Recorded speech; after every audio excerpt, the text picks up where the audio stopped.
अस्सलाम वालेकुम व्यूअर्स। आपका host Abdul Rahman pharmacist live है फेसबुक लाइव पे as promised. Apologies for delay. मसला ये हुआ है कि गूगल क्रोम जो है थोड़ा सा प्रॉब्लम क्रिएट कर रहा था, तो इस वजह से आप लोगों से ऑन टाइम कनेक्शन नहीं हो सका है। तो उम्मीद है आप लोग सब खैरियत से हैं।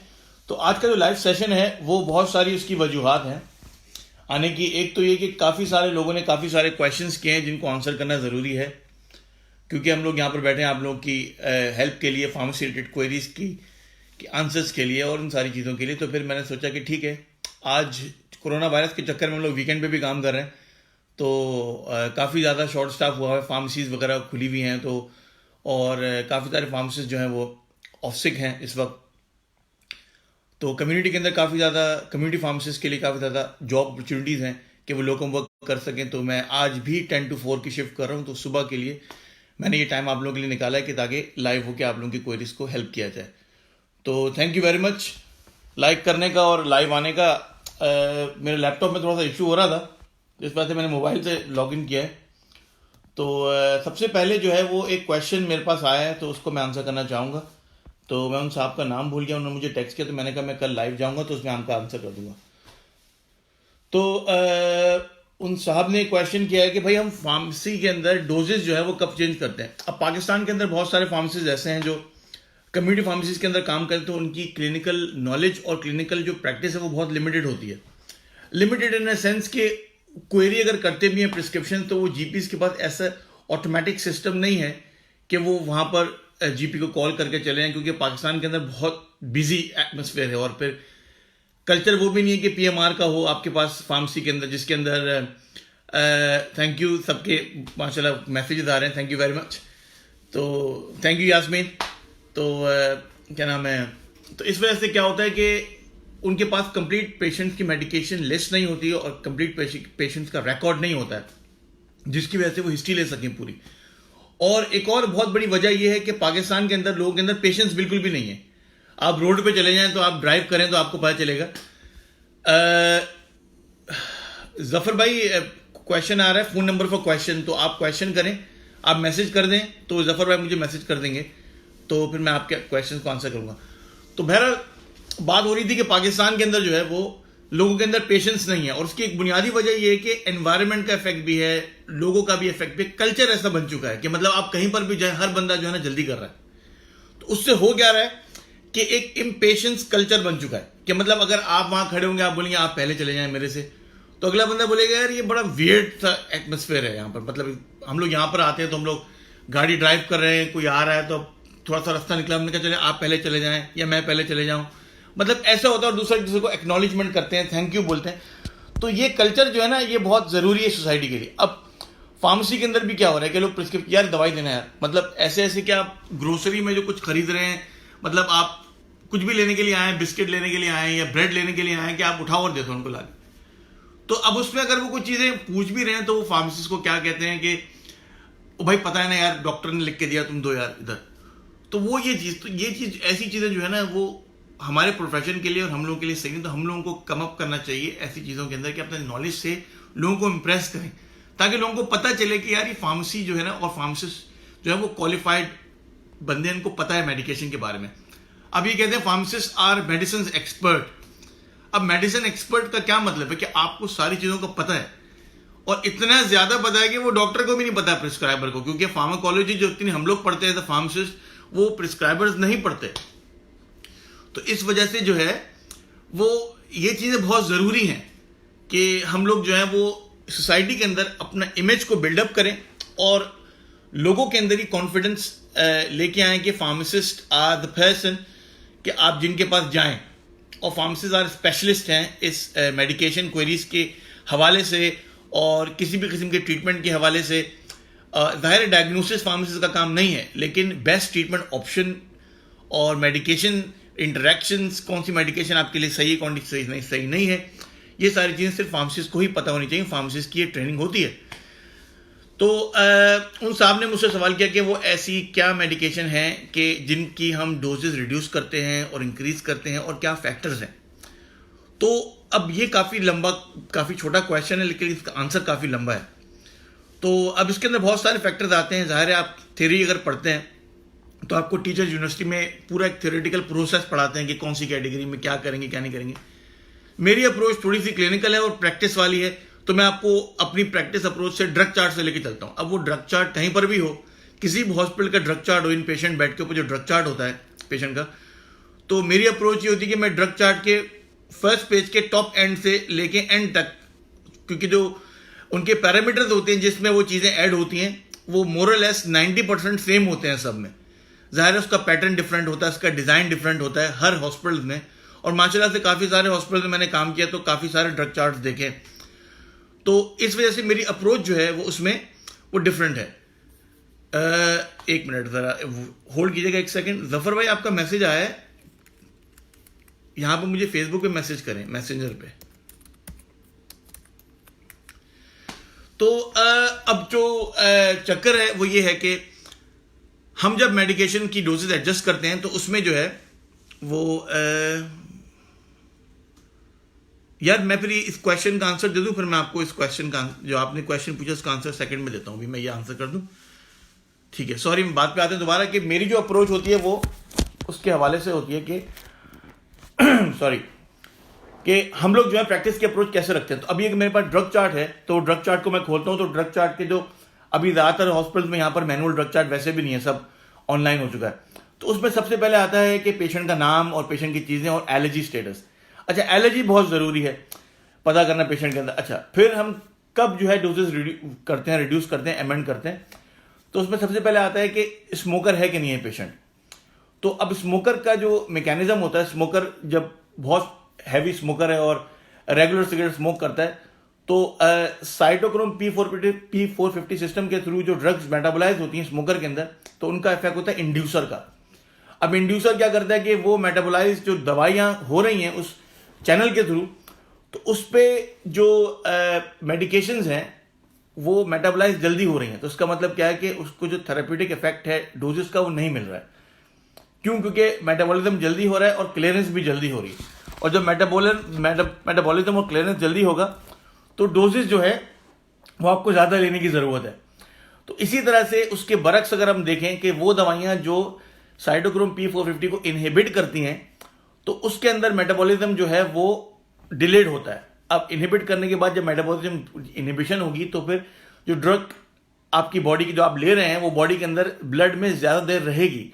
जब वो ज़्यादा देर रहेगी तो अब वो इफेक्ट तो अपना देगी लेकिन वो साइड इफेक्ट भी देगी। तो फार्मासिस्ट मैं आपके क्वेश्चन का भी जवाब देता हूं, थैंक यू। तो अब स्मोकर जो है ना वो एक फैक्टर हो गया कि आप पता करना है कि स्मोकर जो है वो पेशेंट वो स्मोकर है कि नहीं, ताकि आप उस सेंस में अंडरस्टैंडिंग कर सकें। क्योंकि फार्मासिस्ट की नज़र में होना ये चाहिए कि अगर आपके पास मेडिकेशन आ रही है आपके सामने तो आपके सामने उस मेडिकेशन का बैकग्राउंड पूरा एक रिकैप चलना चाहिए।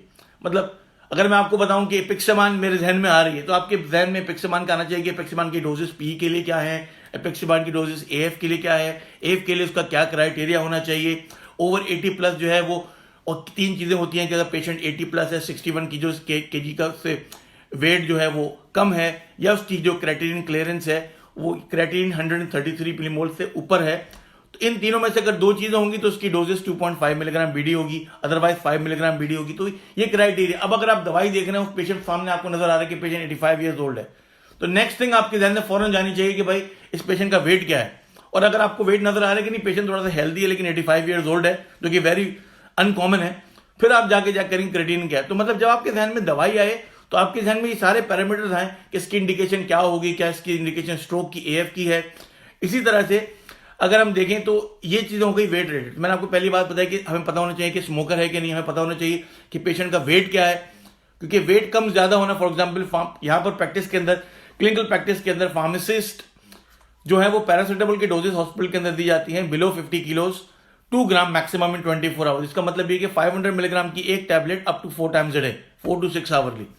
इसी तरह अगर किसी का बॉडी वेट ओवर 50 किलोज है तो वो मैक्सिमम डोज ले सकता है, मतलब 1 to 2 tablets, maximum 2 tablets 4 times day. ये सिर्फ पैरासिटामोल की बात है। पैरासिटामोल टॉक्सिसिटी एक इंतहाई अहम मसला है, तो हम लोगों को ये एक्नॉलेज करने की जरूरत है कि पैरासिटामोल टॉक्सिसिटी से क्या सिम्टम्स आते हैं, पैरासिटामोल टॉक्सिसिटी क्या होती है, कि यहाँ पर हमारे पास यूके के अंदर पैरासिटामोल की सेल के ऊपर रिस्ट्रिक्शन है।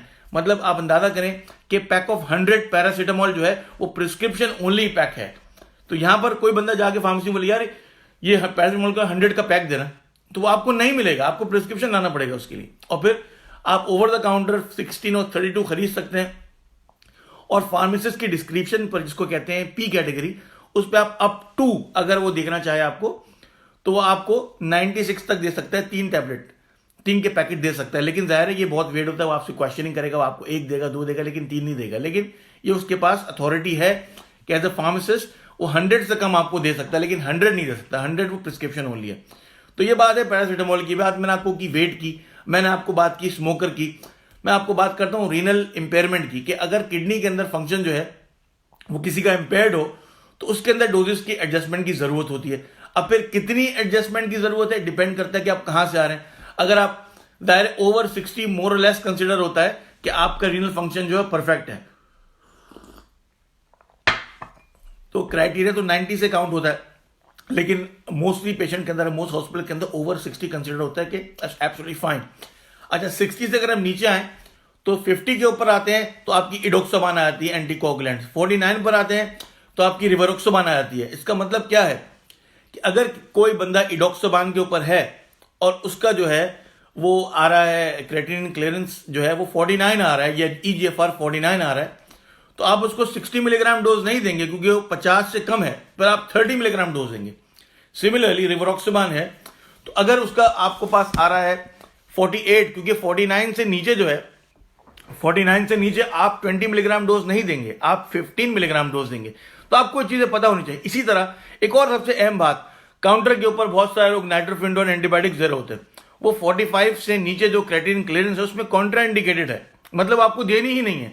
तो जिसका भी रीनल फंक्शन जो है इंपेयर्ड हो इस लेवल के ऊपर कि 45 जो है ना, कदरे वो इंपेयर्ड होता है लेकिन कदरे बेहतर होता है, मतलब ऐसा नहीं है कि बिल्कुल ही इंपेयर्ड है।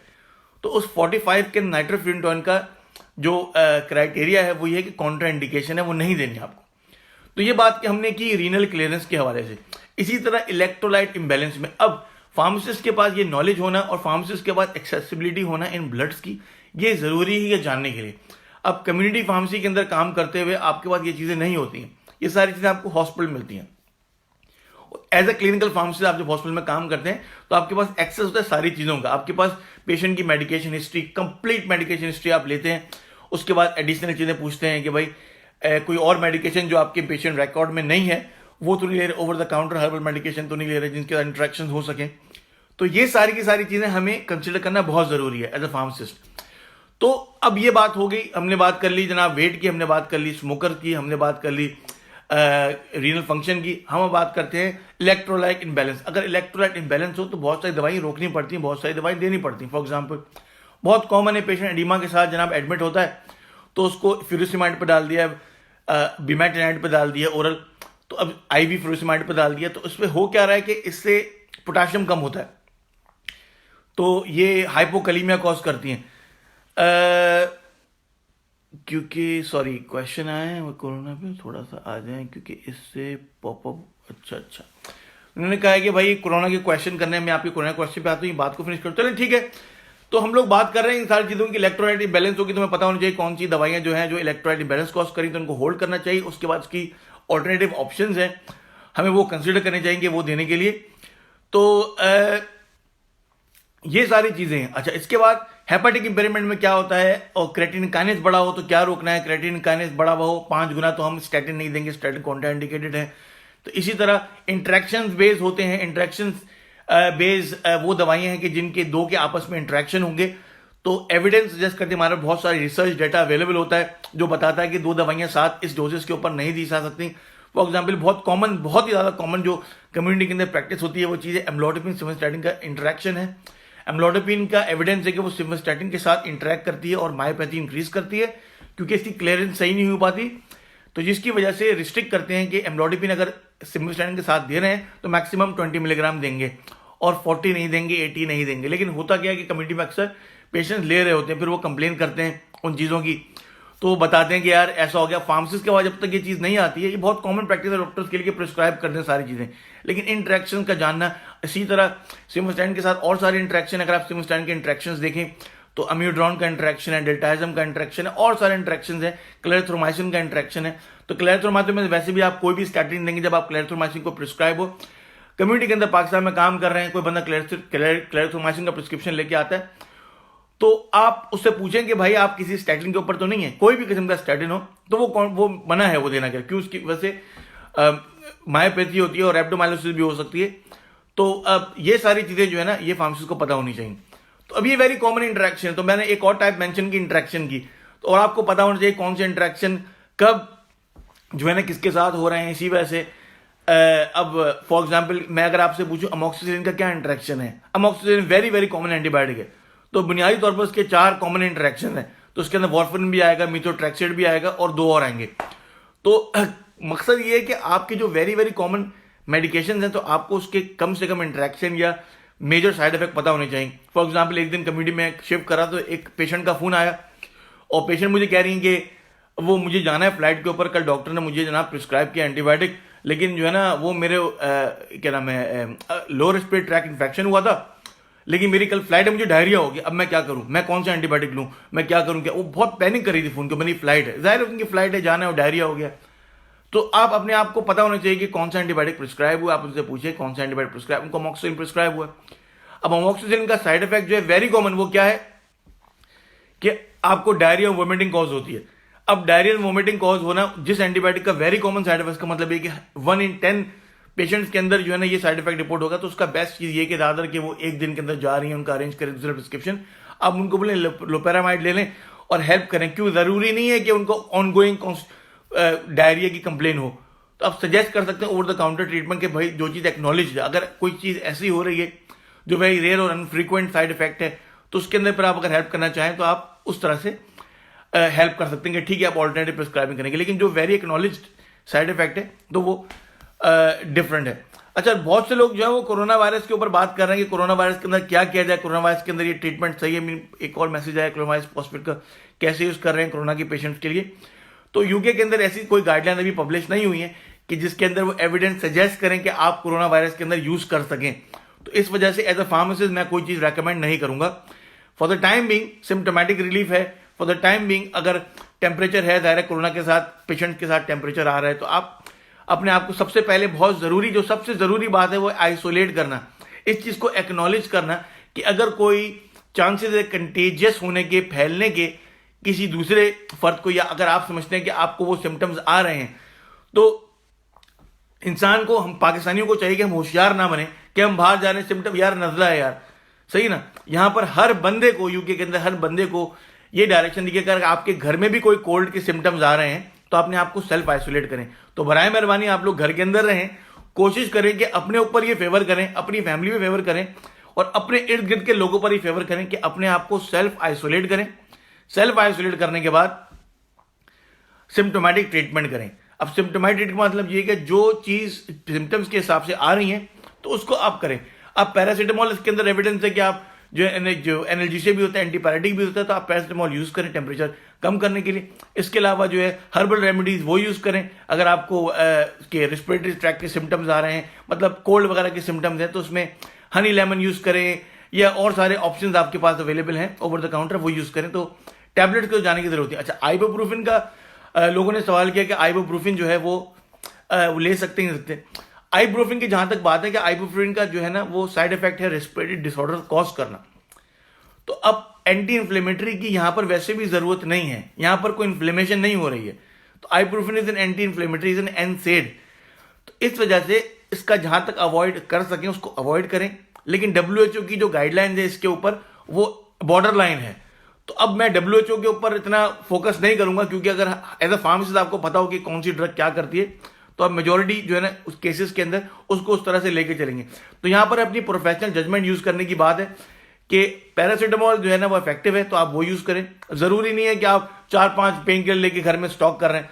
दूसरों की परेशानियों को भी अंडरस्टैंड करना चाहिए, कंसिडर करना चाहिए कि ऐसा नहीं हो कि आप बिला जरूरत फार्मेसी से मेडिकेशन ले लें और वो मेडिकेशन शॉर्ट हो जाए, फिर वहां पर जो जॉइंट्स का पेशेंट है या आर्थराइटिस का पेशेंट है या किसी और बीमारी की वजह से वो आइबुप्रोफेन उसको लेना जरूरी है और उस बेचारे को आइबुप्रोफेन नहीं मिल रही, और आपने जरूरी अपनी जो है ना जरूरत के तहत बिला ज़रूरत आपने वो चीज़ें वो ले ली हैं और घर में स्टॉक कर ली हैं कि भाई मैं लेके रख लूँ अगर मुझे कभी दर्द हुआ तो कोशिश करें कि दूसरों का भी ख्याल करें, अपना भी ख्याल करें। अच्छा, ये बात तो हो गई कोरोना वायरस के हिसाब से। और कोरोना वायरस की एक और चीज़ ये है कि कोल्ड और फ्लू के जो सिम्टम्स हैं वो बिल्कुल फ्लू इन पर्टिकुलर उसके सिम्टम्स बहुत ज़्यादा कॉमन है। अपार्ट फ्रॉम वन सिम्टम वो है शॉर्टनेस ऑफ ब्रेथ, कि अगर आपको सांस की तकलीफ हो रही तो फौरन इमरजेंसी में जाएं। तो उसके अंदर आपको कोई सोचने की ज़रूरत नहीं है। बाकी अपने आप को सेल्फ आइसोलेट करें। बॉडी पेन भी इसके अंदर है, फीवर भी इसके अंदर है और बहुत सारे सिम्टम जो फ्लू के हैं। तो हेडेक भी इसके अंदर है समटाइम्स, मतलब इसके ज़रूरी नहीं है कि इसके अंदर हेडेक ज़रूरी हो। तो इन चीज़ों की बहुत ज़रूरत है। तो अभी मैं कुछ क्वेश्चन देखता हूँ, काफ़ी सारे क्वेश्चन ज़फ़र भाई ने भेजे हैं। ज़फ़र भाई कहाँ गए आपके क्वेश्चंस? अच्छा, क्लोरोक्विन फॉस्फेट कैसे यूज करते हैं कोरोना के पेशेंट? अच्छा, अगेन मैंने बात बताई एंटी मलेरियल ड्रग की, तो आप बीएनएफ के ऊपर जाके इसके मोनोग्राफ देखें, इसकी इंडिकेशन कोई है नहीं। तो इस वजह से जब लिमिटेड डेटा अवेलेबल है तो एज अ फार्मासिस्ट जब तक आपके पास एविडेंस ना हो आपको सजेशन नहीं देनी चाहिए। तो इसके ऊपर कोई कॉमेंट नहीं करूंगा मैं। अच्छा, can you please tell us about yourself, your experience and where do you work? अच्छा, तो इन्होंने मुझसे पूछा है ये, थैंक यू। उन्होंने मुझे कहा है कि स्टॉक पाइल नहीं करें और दूसरों की भी एक्नॉलेजमेंट करें कि दूसरों की को भी इन दवाइयों की ज़रूरत हो सकती है। तो ये बहुत ज़रूरी है, हमारे यहाँ ये कल्चर बन चुका है। Thank you Yasmin. अच्छा, फार्मासिस्ट से इनका एक क्वेश्चन आया है कि भाई मैं अपने बारे में बताऊं। तो अपने बारे में थोड़ा सा ब्रीफली बताऊंगा। तो मैं माशाल्लाह से हॉस्पिटल में काम करता हूं, उधर मैं सर्जिकल लीड फार्मासिस्ट हूं, lead clinical pharmacist royal Lancaster infirmary में। और यहाँ पर मैं 2 से 3 दिन डिपेंड करता है मेरी अवेलेबिलिटी, मैं इनको अपनी अवेलेबिलिटी बताता हूँ। मैं काम करता हूँ एज ए लोकम। और Northern Lincolnshire and Goole NHS foundation trust में मैं माशाल्लाह से फार्मासिस्ट क्लिनिकल टीम्स मैनेजर हूँ। तो यहाँ पर जो लीड फार्मासिस्ट हैं उनकी टीम्स को मैनेज करता हूँ। और उसके बाद मैं लॉयड फार्मेसी और बूट फार्मेसी के अंदर रिलीफ फार्मासिस्ट हूँ। तो उनके ऊपर वीकेंड के ऊपर जब कभी शिफ्ट आती हैं और मैं अवेलेबल होता हूँ तो मैं वो शिफ्ट करता हूँ।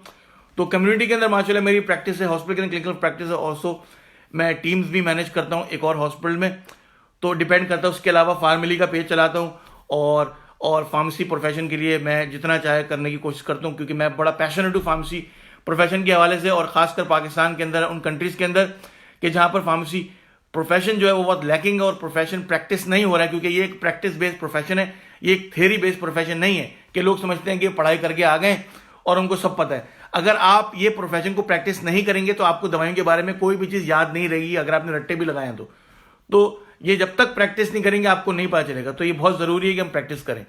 अच्छा, ये ब्रीफ हो गया, थैंक यू। अच्छा, ड्रग कॉम्बिनेशन फॉर कोविड-19।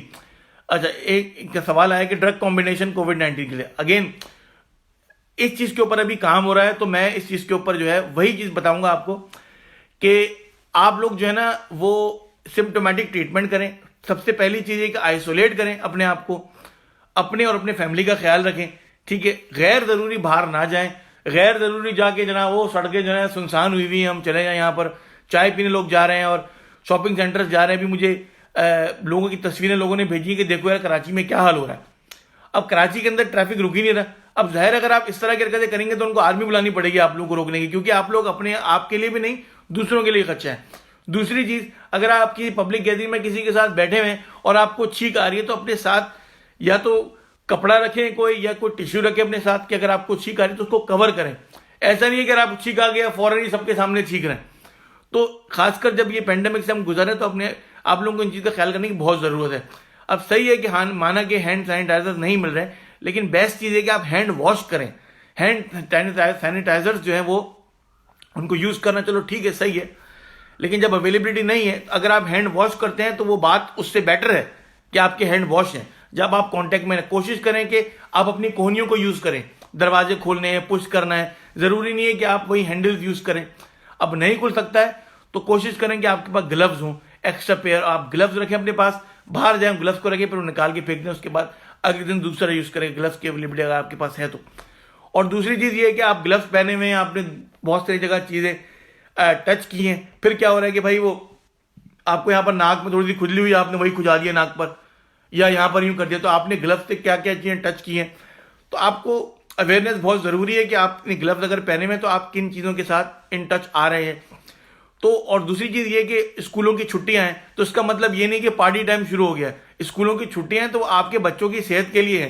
तो इसका मतलब ये है कि आप घर में बैठे, अपने बच्चों के साथ बैठे और थोड़ा सा टाइम स्पेंड करें अपने बच्चों के साथ। ये आपके लिए और आपकी फैमिली के लिए टाइम मिला है आपको कि आप आपस में हडल करें और बैठें, क्योंकि सोशल मीडिया की वजह से फैमिली के पास भी टाइम नहीं है, हर बंदा मोबाइल पे लगा हुआ है अपने।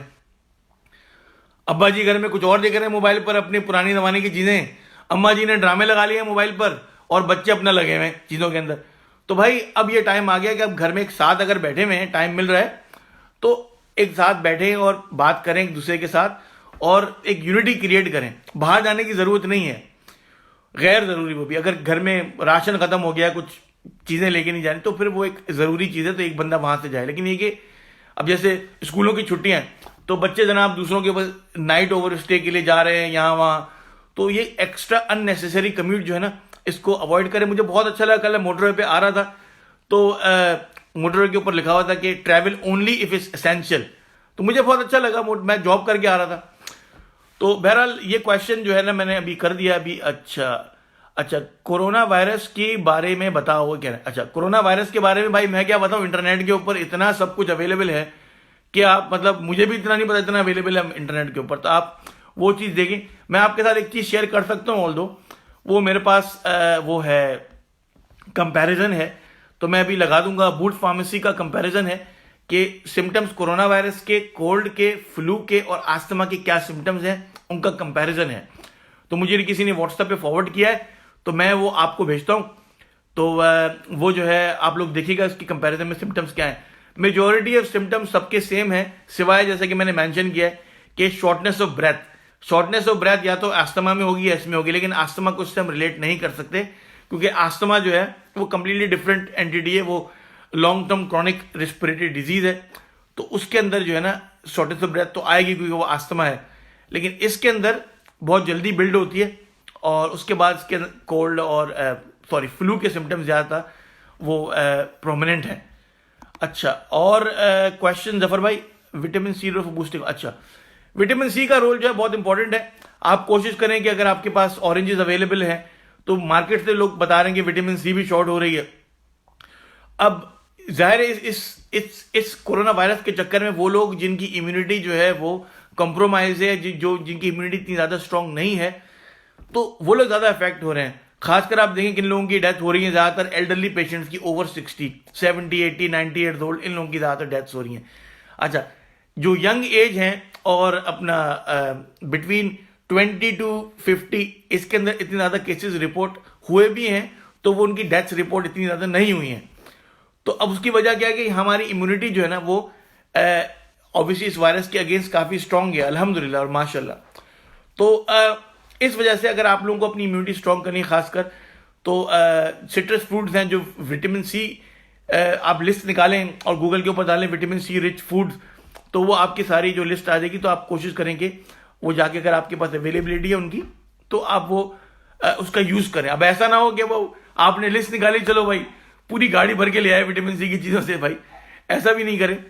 तो कंसीडर करें दूसरों को भी और कंसीडर करें कि दूसरे हमारे जो लोग हैं वो भी भाई बहन हैं हमारे, उनको भी चीजें मिलनी है, क्योंकि हम वायरस के ज्यादा अपनी खुदगर्जी से लोगों को मार देंगे अगर हम ऐसा करेंगे तो, क्योंकि फिर मार्केट में माल ही नहीं होगा लोगों के लिए कि कुछ खाएं पिए, तो हमें ये करना जरूरी है। अच्छा और इसके अलावा जो है बस जनरल इंफॉर्मेशन है कि एज अ फार्मासिस्ट हम लोग को जो है ना बहुत केयरफुल होने की जरूरत है। और फिर ये कि आप you are at forefront, कि हम लोग जो हैं वो इस फाइट में सबसे आगे हैं।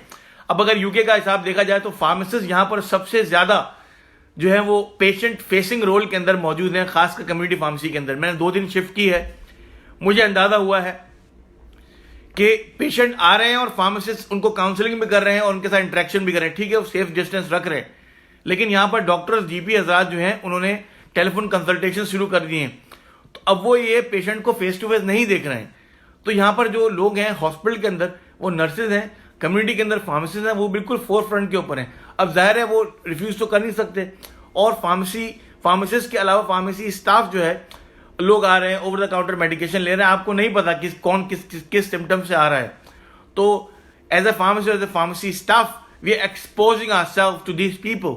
अब वो आपके आके एक फार्मेसी में कॉफ भी करते हैं, चीजें भी करते हैं, तो हम लोग का प्रोफेशन बहुत इंपॉर्टेंट है। अब जाहिर है हम लोग घर तो नहीं बैठ सकते, as a pharmacy we can't work from home, but clinical pharmacist can work from home क्योंकि वो सप्लाई और डिस्ट्रीब्यूशन में नहीं आते। लेकिन कम्युनिटी फार्मेसी जाहिर है आप स्टॉक पाइल है आपके पास, आप सप्लाई कर रहे हैं, प्रिस्क्रिप्शन को डिस्पेंस कर रहे हैं, तो you can not work from home. तो इस वजह से हम लोग जो है ना, हमारा प्रोफेशन बहुत इंपॉर्टेंट है, तो सही मैसेज रखें अपने साथ और सही मैसेज की चीज़ें जो है ना वो आगे प्रमोट करें। तो थैंक यू। अच्छा, और कोई क्वेश्चन है तो बताएं, क्वेश्चन पूछें। क्वेश्चन का टाइम है आप लोगों का, क्योंकि फिर मैं निकलूंगा इंशाल्लाह 1 घंटे, मेरी भी जॉब है कम्युनिटी फार्मेसी के अंदर। तो काफ़ी बोल लिया, मेरा गला भी खुश्क हो गया, चाय पीते हैं।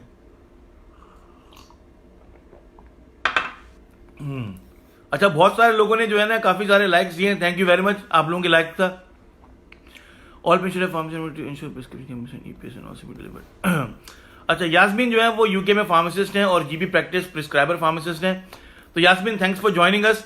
यास्मीन ने हमें ज्वाइन किया हुआ है, तो एंड यास्मीन ने भी मैसेज भी किया है हमें। तो यास्मीन कह रही हैं कि इसको मैसेज पढ़ो कि हम पेशेंट्स को चाहिए कि ज़्यादातर पाकिस्तान के अंदर और यहाँ पर भी अपनी जो फार्मेसी है उसको एक रखें ताकि उनके पास रिकॉर्ड मौजूद हो प्रिस्क्रिप्शंस का। और दूसरी चीज़ ये है कि यहाँ पर तो इलेक्ट्रॉनिक प्रिस्क्रिप्शन का रिवाज है, तो डॉक्टर्स इलेक्ट्रॉनिक प्रिस्क्रिप्शन जो है वो बगैर पेशेंट कॉन्टैक्ट के फार्मेसी को भेज देते हैं। तो अगर हम पाकिस्तान में भी यही चीज़ रखें, ज़ाहिर है ये तो बहुत नेक्स्ट लेवल की चीज़ है पाकिस्तान के लिए कि इलेक्ट्रॉनिकली पेशेंट जो हैं जीबी प्रिस्क्रिप्शन वो फार्मेसी को भेजें और वो इलेक्ट्रॉनिकली उनको रिसीव भी कर सकें। तो ये थोड़ी सी एडवांस चीज़ है। लेकिन अगर पेशेंट को प्रिस्क्रिप्शन मिल रहा है पाकिस्तान के अंदर, तो उनको कोशिश ये करनी चाहिए कि एक ही फार्मेसी से लेन देन रखें, और फार्मेसिस्ट को चाहिए कि वहाँ पर PMR का सिस्टम डेवलप करें ताकि जो पेशेंट आए तो उनके पास रिकॉर्ड हो कि इनके पास प्रिस्क्रिप्शन में क्या क्या चीज़ें ये रेगुलर लेते हैं, खासकर वो लोग जो लोकल कम्युनिटी में रहते हैं और जिनका रोज़ का आना जाना है। हाँ, और जाहिर है अब फार्मेसी के अंदर एक और चीज़ मैं कहूँगा कि फार्मेसी हम लोगों को चाहिए कि हम लोग लिमिट करें लोगों को पाकिस्तान के अंदर खास तौर पर, कि लिमिट करें 2 से 3 और से ज़्यादा नहीं। और फिर ये कि उनका जो फुटफॉल है वो कम हो, उनको कोशिश करें कि उनको बोलें कि आप बाद में आ जाएं अगर अभी बिजी है तो। दूसरा ये कि आप फार्मेसी के अंदर किसी बंदे को रखें कि वो मेक श्योर करें कि आप एक सेफ डिस्टेंस के ऊपर क्यों करें फार्मेसी में। अब सेफ डिस्टेंस क्या होता है कि अगर एक आप कह लें कि तकरीबन 6 फीट का डिस्टेंस आप रखें, तो एक फार्मेसी में अगर 6 फीट के ऊपर 5 to 6 फीट 3 बंदे खड़े हुए हैं तो ये सेफ डिस्टेंस कंसिडर होगा। लेकिन ये कि ओवर क्राउडेड फार्मेसी ना हो, तो 3 बंदों को एट टाइम आप एंटरटेन करें, क्योंकि जाहिर सी बात है अगर आप फार्मेसी के अंदर 50 बंदे भी भर लेंगे तो आप 2 से 3 बंदों से ज़्यादा एंटरटेन वैसे भी नहीं कर सकते। तो उनको बोलें कि बाहर वेट करें और मेक श्योर करें कि बाहर क्यू भी जो है वो ओवर क्राउडेड ना हो चीज़ों के हवाले से।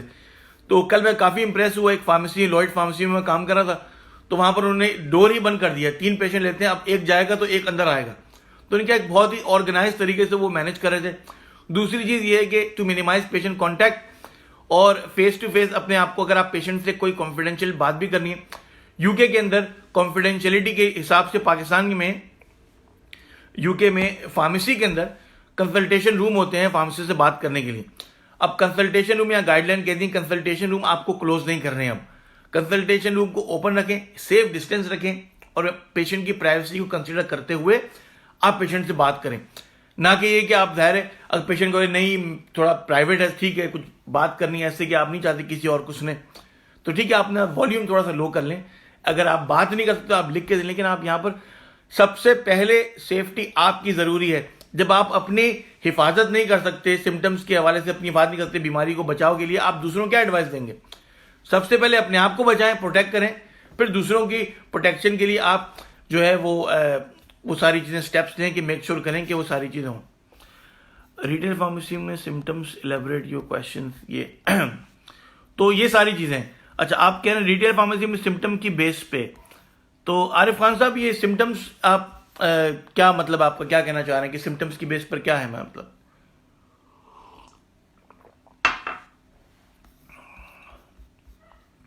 थैंक यू भाई, मैं नॉन स्टॉप बोल रहा हूँ तो मेरा गला भी खुश्क हो गया। कोई क्वेश्चन है तो बोलें, फिर अभी थोड़ी देर में 15 मिनट में निकलना है मुझे और तैयार होना है और जाना है। और एक और चीज़ ये कि यहाँ पर तो बहुत ज़्यादा वेलकम हो रहा है पाकिस्तान में, लोगों को थोड़ा सा ख्याल करना चाहिए इस मुश्किल मरहले के अंदर, लोगों की मदद करें, चीज़ों को ओवर प्राइसली चार्ज नहीं करें। अभी वो टाइम नहीं आया है कि आप ये एक्सक्यूज दे सकें कि आगे से मुझे महंगी मिल रही है, क्योंकि अभी आपके पास अपना स्टॉक पड़ा हुआ है। तो बराए मेहरबानी पाकिस्तानी हजरात, खास तौर पर आप लोग जहां पर भी जाते हैं, हम लोग जहां पर भी जाते हैं, मैं भी पाकिस्तानी हूं, तो वहां पर लोग क्या करते हैं कि जहां पर उनको मजबूरी नजर आती है लोगों की, वहां प्राइसेस अप करना शुरू करते हैं। अब मेरी नॉलेज में ये बात आ रही है कि लोग पैरासीटामोल के ऊपर 6 पाउंड चार्ज कर रहे हैं यूके के अंदर, लेकिन चेन फार्मेसीज जो हैं वो नहीं कर रही हैं वो चीजें, उनकी चीजें फिक्स हैं। अब आप अंदाजा करें, मैं देसी शॉप में गया हूं, पाकिस्तानी शॉप में 2 दिन पहले, मेरी वाइफ ने कहा कि चावल खत्म होने वाले हैं, चावल ले आए, इससे पहले कि चावल मिले ही ना। मैं चावल लेने के लिए गया हूं। मैं नॉर्मली जो है महीना 1.5 महीने में हम लोग 20 किलो का जो राइस पैक है वो यूज करते हैं, तो रूटीनली मैं वो लेने के लिए गया हूं, तो कोई भी बासमती राइस अवेलेबल नहीं था। तो एक ऑर्डनरी राइस थे जो बासमती नहीं थे, वो मैं लेने गया हूं, 18 पाउंड की इसकी प्राइस थी। तो काउंटर पे वो कहते हैं 30 पाउंड पे करें। तो मैंने कहा यार खुदा का खौफ करो, कह रहे हैं आज प्राइस यही है। अब अंदाजा करें, तो अब ये हम लोग का अगर ये हाल होगा तो हम लोग किस तरह से फिर ये चीजें करेंगे। ये तो सिंपल है कि आपको जितने की चीज पता है, अल्लाह मियां को जानते हैं, अल्लाह मियां आप कितने की चीजें लेके आ रहे हैं, तो आप अपने आप भी जो है ना हलाल खाएं, कोशिश करें कि हलाल खाएं और ओवर प्राइस चार्जेस ना करें। और फिर इस मौके पर तो ओवर प्राइसेस के बजाय आप लोगों को चीजें देनी चाहिए, जितना आप हो सके लोगों को दें, मदद करें लोगों की। ये अल्लाह ने ऐसा मदद का मौका दिया है, घर में 2 रोटियां 4 रोटियां ज्यादा बनाएं, मोहल्ले में जाएं, देखें कौन बच्चा किसको खाना नहीं मिला, इसको खाना दें। अब तो ये आपके पास आइडिया है कि बहुत से लोग जो बेचारे मजदूर हजरात हैं, जो रोज काम करके घर में पैसे लेके आते हैं, उनके पास अगर पैसे नहीं है खाना, वो खाना कैसे खाएंगे। तो हमारी जिम्मेदारी है कि हम लोग जाएं सोसाइटी पे और जाके देखेंगे कि जहां पर कच्ची आबादी है, जहां पर बेचारे गरीब काम करने वाले रहते हैं, कि अगर उन्होंने खाना खाया नहीं खाया, घर में ज्यादा खाना बनाया, उनको जाके देके आए। यूके ने एग्जाम्पल सेट की है। I was really impressed. McDonald's पे फ्री कॉफी, ग्रेक्स पे फ्री कॉफी, कोस्टा पे फ्री कॉफी, नैंडोस पे half price, Domino's free pizza. किसके लिए? एनएचएस वर्कर्स के लिए। आप जाएं, आईडी शो करें और आप फ्री ले लें।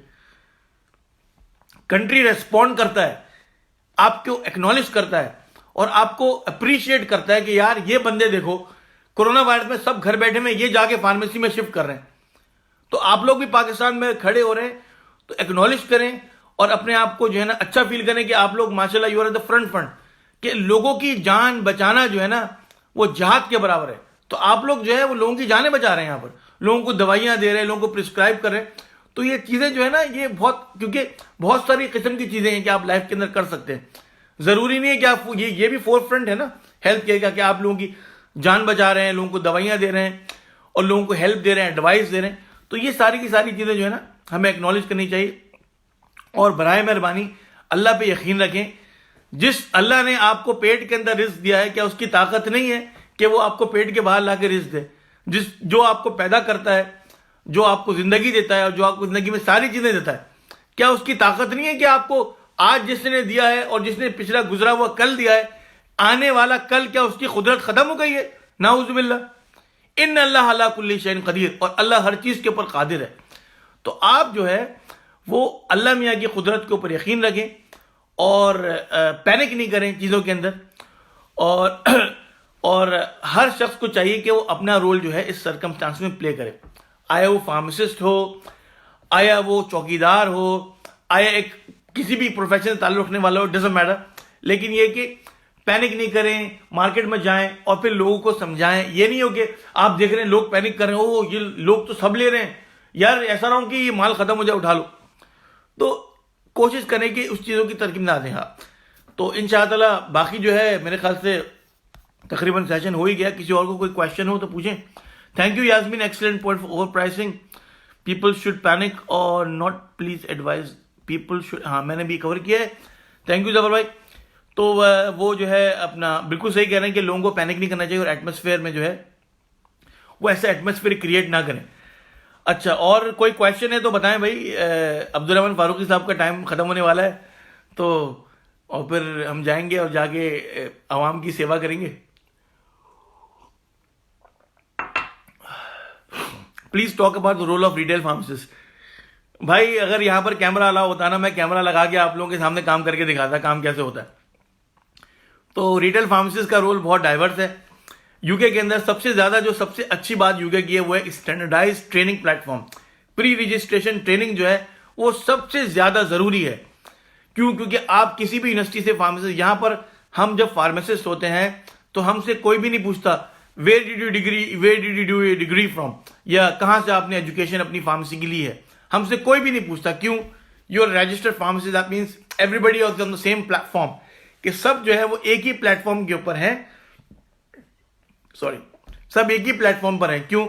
क्योंकि जनरल फार्मास्यूटिकल काउंसिल का जो रजिस्ट्रेशन एग्जाम है वो सारे बंदे पास करते हैं और वो एक ही एग्जाम होता है। आप किसी भी यूनिवर्सिटी से पढ़ाई करें, it doesn't matter, as long as you have pass the registration exam, you on the same platform. Registration exam से पहले होती है 12 महीने की ट्रेनिंग। हर फार्मासिस्ट को रिक्वायर्ड है, मैंडेटरी है कि वो 12 महीने की ट्रेनिंग जो है वो करे, और 12 महीने की ट्रेनिंग के अंदर वो सारे के सारी कॉम्पिटेंसी अचीव करते हैं जो एक फार्मासिस्ट के अंदर होनी चाहिए। Thank you Yasmin, thank you. तो वो सारी चीजें जरूरी है कि आप जो है वो उन चीजों को, पैरामीटर्स को देखें। अगर आपको यूके जैसा फार्मासिस्ट ट्रेन होना है तो आप मुझे बताएं, आप गूगल पे जाएं और pharmacyregulation.org लिखें और उसके बाद लिखें प्री रजिस्ट्रेशन मैनुअल।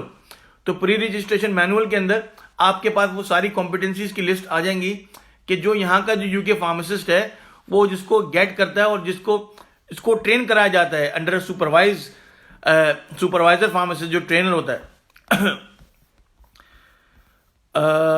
अच्छा ठीक है। पाकिस्तान की जहां तक रिटेल की हवाले से बातचीत है कि पाकिस्तान में सेटअप कैसे करना है, क्योंकि यूके की फार्मेसी पाकिस्तान की फार्मेसी के अंदर काफी ज्यादा फर्क है।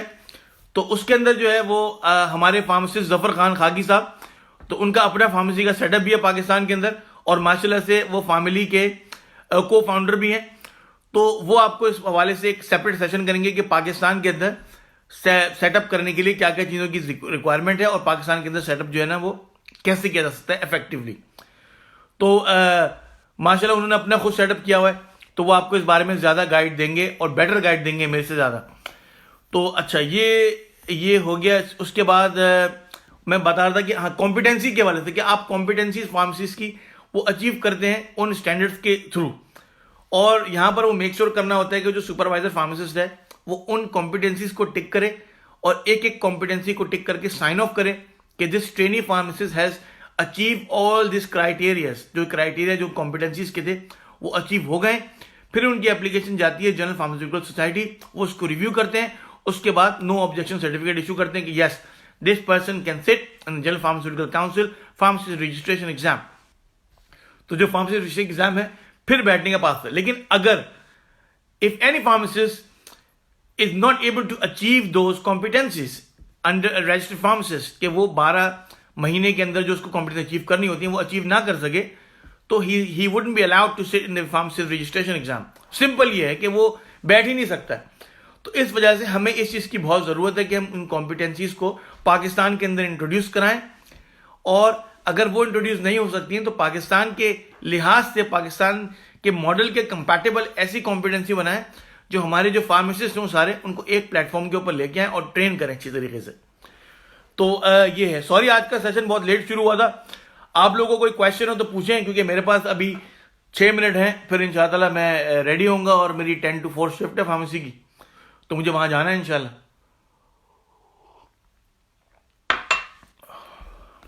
जफर भाई कोई क्वेश्चन है? जफर भाई हमारे फैमिली के अभी जो है नॉन विजिबल मेंबर है, इंशाल्लाह जल्द वो स्क्रीन पर आएंगे और विजिबल होंगे। तो बहुत सारे हमारे फाउंडर हैं फार्मेसी के, जिसमें आजकल थोड़े से बिजी हैं। अनवार अहमद साहब वो भी हैं ऑस्ट्रेलिया से, तो वो भी इंशाल्लाह लाइव सेशन करेंगे। और इफ्तिखार खान साहब हैं ब्रैडफर्ड से, उनकी भी अवेलेबिलिटी थोड़ी सी लिमिटेड है और कोरोना वायरस के चक्कर में भी सब इधर उधर हुए हुए हैं और उन्होंने अपने आप को सेल्फ आइसोलेट किया हुआ है। उन्होंने तो पर्टिकुलर नहीं किया हुआ, लेकिन जनरली लोगों ने किया हुआ। तो very informative, thank you Sidra and thank you Maryam and thank you Zafar भाई। जफर भाई नॉट येट, मतलब अच्छा चलें जफर भाई कोई क्वेश्चन है तो बताएं फिर, वरना फिर हम लोग जो है फार्मासिस्ट निकलते हैं फिर फैमिली। अच्छा मैंने एक नई टर्म यूज किया, आप लोग बताइए कैसे लगी। मैंने कहा फैमिली मेंबर तो फैमिली फॉलोअर्स से अच्छा है हम यूज करें फैमिलियंस। तो फैमिलियंस, तो जब हम 1 मिलियन फार्मासिस्ट हो जाएंगे तो फिर ये इट वुड मेक सेंस कि मिलियन फार्मासिस्ट। लेकिन ये कि at the moment for now I think familians is a better terminology to use for all of us as a group. तो चले सर, मुझे पाकिस्तान के ठीक है ये हो गया, ये क्वेश्चन भी हो गया। जबर भाई और कोई क्वेश्चन है तो बताएं।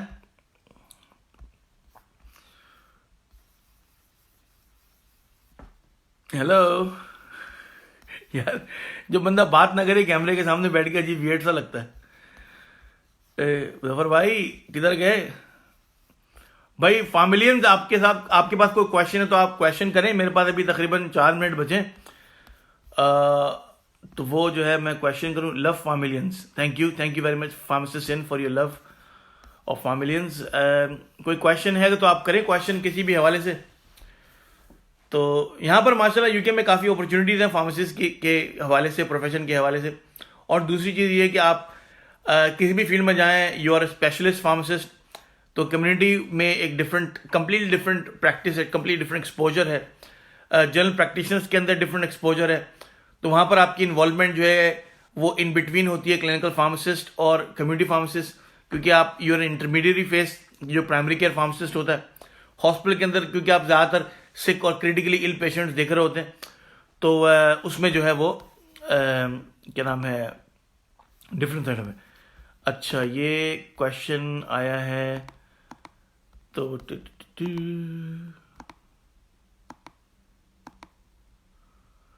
अच्छा, please tell us about MD after PharmD.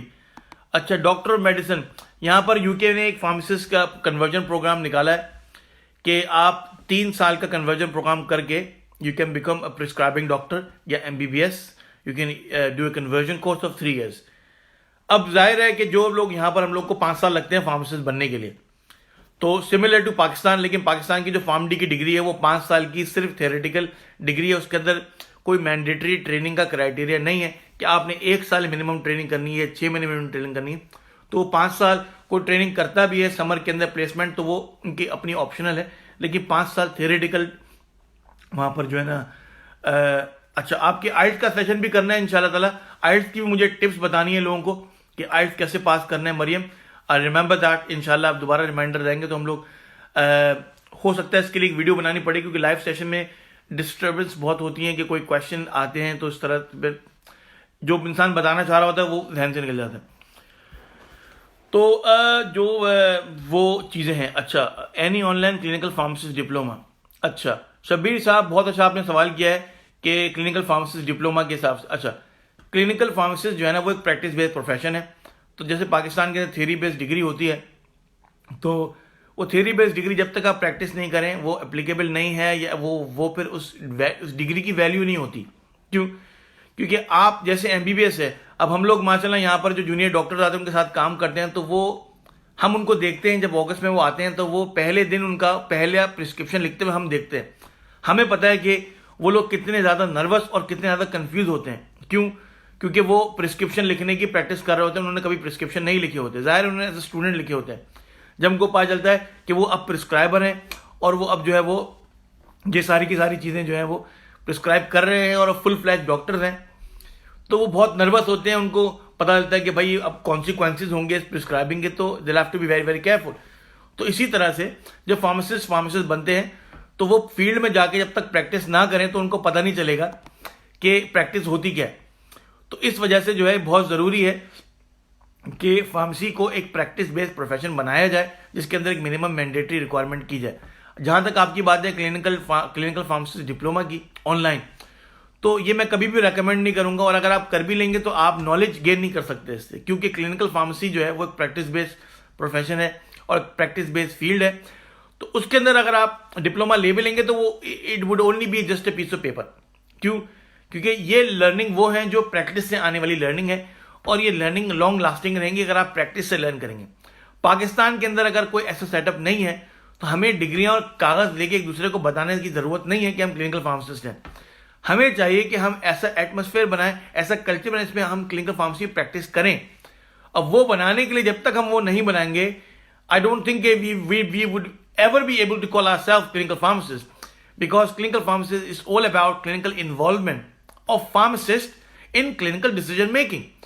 तो जब आपकी clinical decision making में requirement ही नहीं है कोई, जब आपको डॉक्टर पूछता ही नहीं है कि आपका कोई इनपुट भी है, वो आपको सिर्फ कॉल करता है कि जब उसको पता हो यार ये IV नहीं रखते, कोई और फॉर्मुलेशन है, तो ये फॉर्मुलेशन रिलेटेड क्वेरीज हो या टेक्निकल क्वेरीज हो, मैन्युफैक्चरिंग क्वेरीज हो, जाहिर है ये वो तो जानते नहीं है। लेकिन क्लिनिकल क्वेरीज का मतलब ये होता है कि 2 दवाइयां कब नहीं दी जा सकती, कब किसकी डोज क्या देनी चाहिए, और क्या ये दवाई इस कंडीशन के अंदर सही है कि नहीं है। ये क्लिनिकल इन्वॉल्वमेंट जो है फार्मासिस्ट की, पाकिस्तान के अंदर जब तक ये डॉक्टर्स आपको नहीं देंगे, आपकी क्लिनिकल इन्वॉल्वमेंट नहीं होगी। और क्लिनिकल इन्वॉल्वमेंट लिए बगैर हम सिर्फ एक डिस्ट्रीब्यूशन और एक सप्लाई सर्विस है, और एक distribution of supply service provide करने वाला अगर अपने नाम के साथ क्लिनिकल लगाएगा तो उसकी अपनी तसल्ली के लिए तो बहुत अच्छा है। पाकिस्तान के अंदर बहुत सारे लोग लगाते हैं क्लिनिकल फार्मासिस्ट, आप लगा लें, बहुत अच्छा लग रहा है नाम के साथ लगा हुआ, लेकिन वो बस इसका यही एक रोल है, क्योंकि हमें एज फार्मासिस्ट कम्युनिटी स्ट्राइव करने की जरूरत है ताकि हम इस प्रोफेशन को क्लिनिकल फार्मेसी प्रैक्टिस की तरफ लेके जाएं। लगाने का तो हम कुछ भी लगा ले अपने नाम के साथ। अब क्लिनिकल फार्मासिस्ट जो है वो प्रैक्टिस बड़े बड़े अस्पतालों में नहीं हो रही है। मैं किसी का नाम लेके उसको नाराज करने की बात नहीं है। पाकिस्तान में क्लिनिकल फार्मेसी प्रैक्टिस एग्जिस्ट ही नहीं करती है, एग्जिस्ट जीरो एग्जिस्टेंस है। तो कोई अगर आगे मुझसे बात करे कि किस तरह एग्जिस्ट करती है और आप क्या चीजें कर रहे हैं, शोर तो बहुत हो रहा है, लेकिन प्रैक्टिस करने की जरूरत है। और प्रैक्टिस भी ऐसे नहीं, आप 12 महीने की ट्रेनिंग लगाएं, फार्म डी के अंदर इनकॉर्पोरेट करें इसको, 6 महीने थर्ड ईयर के बाद, 3 महीने फोर्थ ईयर के बाद, 3 महीने या 3 महीने थर्ड ईयर, 3 महीने फोर्थ ईयर, 6 महीने फिफ्थ ईयर में आप ये ट्रेनिंग जब तक नहीं देंगे, आप फार्मासिस्ट प्रोड्यूस नहीं करेंगे, आप फार्मेसी डिग्री होल्डर्स प्रोड्यूस करेंगे। क्योंकि एज ए फार्मासिस्ट यहां पर भी जब तक आप रजिस्टर नहीं होते हैं as a pharmacist general pharmaceutical society में, you cannot legally call yourself pharmacist. तो हमारे पास तो डिग्री मिल गई, आप फार्मासिस्ट हैं बगैर ट्रेनिंग के, तो आप कैसे एक फार्मासिस्ट हैं कि आपने ट्रेनिंग ही नहीं है, आपको फील्ड के बारे में कुछ पता ही नहीं है। मतलब डिग्री करने के बाद लोग कहते हैं हाँ यार अब कहां जाएं, मतलब ऑप्शन तो है नहीं, जहां जॉब मिल जाएगी वहां चले जाएं। और खासकर इंडस्ट्री के अंदर इंडस्ट्रियल फार्मासिस्ट कहते हैं अपने आप को, लेकिन काम कर रहे हैं मार्केटिंग सेल्स के अंदर। तो अब प्रोडक्शन में भी काम करें तो वो एक स्पेशलिटी है, प्रोडक्शन बहुत अच्छी फील्ड है। रिसर्च में काम कर रहे हैं तो बहुत यूनिक फील्ड है, जबरदस्त। लेकिन अगर आप मार्केटिंग सेल्स में काम करें, अपने आप को फार्मासिस्ट कहते हैं, तो भाई एमबीए की डिग्री करनी थी या बीबीए करना था कि या कोई और डिग्री कर लेते। फार्मेसी 5 साल करने के बाद अगर मार्केटिंग सेल्स में जाना है तो फिर क्या फायदा। अच्छा, pharmacist role in prevention of कोविड-19, नजीबुल हक, अच्छा सवाल है आपका।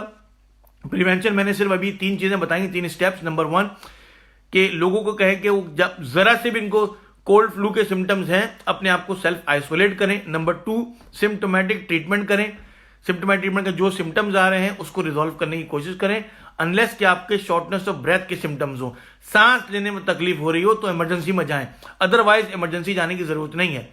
और तीसरी चीज, अपना ख्याल रखें, अपने लोगों का ख्याल रखें, गैर जरूरी बाहर ना जाएं और गैर जरूरी अपने आप को एक्सपोज ना करें किसी और के साथ।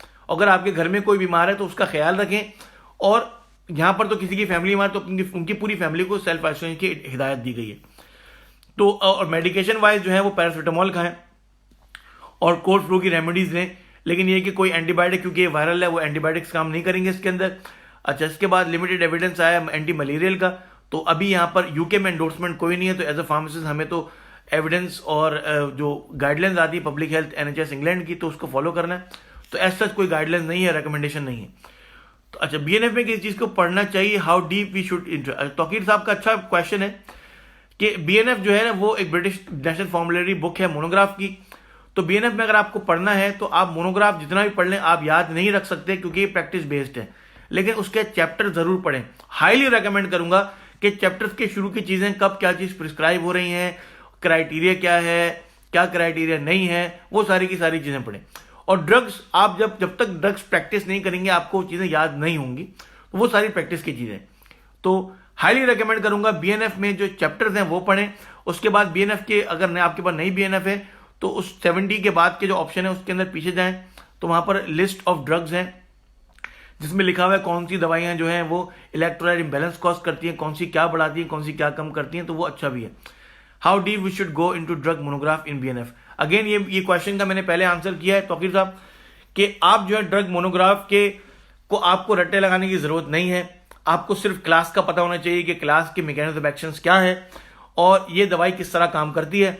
जब आपको mechanism of action, mode of action पता होंगे और उसके बाद पता होगा कि ये किस मेटाबॉलिज्म के थ्रू काम कर रही है, तो इसका इंटरेक्शन किस मेटाबॉलिज्म के थ्रू होगा, तो मेनली क्लासेस पढ़ें और किस तरह एक्ट करते हैं, ये एस इनहिबिटर्स क्या होते हैं, एंजियोटेंशन रिसेप्टर्स ब्लॉकर्स किस तरह काम करते हैं, तो इसी तरह जो है साइटोक्रोम P450 का मैकेनिज्म क्या है। तो आपको मोटे मोटे मैकेनिज्म अगर पता हो तो बाकी सारी चीजें आपकी सही हो जाती हैं। डायोरेटिक्स किस तरह काम करते हैं फॉर एग्जांपल, तो ये तो बात होगी किडनी की। इसी तरह से कैल्शियम चैनल ब्लॉकर्स हैं, बीटा ब्लॉकर्स हैं, तो ये कैसे काम करते हैं, उनका मैकेनिज्म एक्शन क्या है और किस तरह से करते हैं, अल्फा ब्लॉकर्स किस तरह काम करते हैं। तो ये सारी चीज़ें अगर आपको मैकेनिज्म पता हो तो ड्रग मोनोग्राफ में एज लॉन्ग एज आपको पता हो कि हाँ यार ये उसी उसी क्लास की मेडिकेशन है, तो फिर आपको मोरलेस पता होगा। और मोरलेस जो है 75% जो साइड इफेक्ट होते हैं क्लास ऑफ ड्रग्स के वो कॉमन होते हैं, स्पेसिफिक होते हैं तकरीबन 25% या उससे भी लेस। तो बीटा ब्लॉकर्स के सारे साइड इफेक्ट सेम ही होंगे, इस तरह कैल्शियम चैनल्स के भी सारे साइड इफेक्ट सेम ही होंगे। तो इस तरह है। चलिए आज का सेशन जो है वो बड़ा शॉर्ट एंड क्विक रहा, थैंक यू वेरी मच। और दूसरी बात यह है कि अभी मुझे जॉब पर जाना है तो मुझे निकलना होगा। और thank you for liking, thank you for commenting and thank you for your interaction. सबसे ज़्यादा ज़रूरी चीज़ ये है कि आप लोगों के इंटरेक्शन आते हैं तो बहुत अच्छा लगता है। इसकी वजह क्या है कि मुझे है पैशन फार्मेसी प्रैक्टिस के लिए कुछ करने का, और मैं एक्स्ट्रा टाइम निकाला। अब आप अंदाजा करें संडे मॉर्निंग है और अभी हो रहे हैं 8:22 और मैं 6:30 से यहाँ कोशिश में लगा हूँ कि सेटअप करूँ। ये लैपटॉप ऑनलाइन ही था, जो मोबाइल से ऑनलाइन आना पड़ा है, तो लैपटॉप के अंदर थोड़ा सा इश्यू आ रहे थे टेक्निकल, तो वो लाइव नहीं जा रहा था। तो वो सिर्फ कमिटमेंट सिर्फ किस लिए है कि आप लोगों की मोहब्बत है कि आप लोग आएंगे और आप लोग करेंगे। मुझे टाइम मिला तो मैंने कहा अपना टाइम में आप लोगों के ऊपर थोड़ा सा डिस्कशन करें और इंटरेक्शन हो इन्फॉर्मेशन के हवाले से और गाइडेंस के हवाले से किसी भी किस्म का। इंशाल्लाह ताला विद इन 2 वीक्स हम लोग जो है ना एक और सेशन करेंगे। अगर मैं नहीं हुआ तो कोई और हमारा फैमिली कोऑर्डिनेटर होंगे, इंशाल्लाह फैमिली फाउंडर होंगे कोई लाइन के ऊपर, क्योंकि और ये फैमिली प्लेटफॉर्म जो है ये आप ही लोगों का प्लेटफॉर्म है। तो आप लोग जितना इसको शेयर करेंगे उतना ग्रो करेगा। अगर आप लोग शेयर इसको नहीं करेंगे तो फिर क्या होगा कि फिर हम लोगों को मोटिवेशन नहीं मिलेगी। जब हमें मोटिवेशन नहीं मिलेगी तो फिर हम लोग ये करेंगे कि भाई वी नॉट बॉदर्ड, कि आप मुझे बॉदर करने के लिए आप अंदाजा करें कि फजर से उठे रहने के लिए कि मुझे लाइव सेशन करना है संडे मॉर्निंग को, this is the only day कि जब बंदा लंबा सोता है, तो उसके लिए मोटिवेशन चाहिए और आप लोगों की मोहब्बत चाहिए। तो आप लोग ये मोहब्बत देते हैं तो बहुत अच्छा लगता है। आगे भी इसी तरह से लाइक्स करते रहें, शेयर करते रहें, ताकि हम लोग कंट्रीब्यूट करते रहें, क्योंकि हमें इन रिटर्न तो कुछ भी नहीं चाहिए, सिर्फ रिकग्निशन चाहिए। आप लोग रिकग्नाइज करेंगे, मोहब्बत देंगे, हम लोग ग्रो करेंगे, और हम लोग ग्रो करेंगे तो आप लोग ग्रो करेंगे, क्योंकि हम लोग सब एक ही चीज़ है। हम लोग मतलब वी आर ऑल फैमिलियंस। तो अपना ख्याल रखिएगा और दूसरों का भी ख्याल रखें अपने इर्द गिर्द। और कोरोना के अंदर जो है ना जितना आप लोगों के साथ हो सके वो लोगों का एहसास करें और लोगों के साथ अच्छा बर्ताव करें, और स्टॉक्स के ऊपर जो है ना पैनिक ना क्रिएट करें, और जो पैनिक क्रिएट कर भी रहे हैं तो उनको अच्छी तरह से काउंसिल करें। और अल्लाह पे यकीन रखें, इंशाल्लाह सब ठीक हो जाएगा, कोई इशू की बात नहीं है। बड़ी बड़ी चीज़ें आई, बड़ी बड़ी चीज़ें गुजर गई, ये कोरोना क्या चीज़ है, इंशाल्लाह ये भी गुजर जाएगा, अल्लाह हाफिज़ से निकाल देगा। और मेरी तरफ से सबको खुदा हाफिज़, अस्सलाम वालेकुम व रहमतुल्लाह।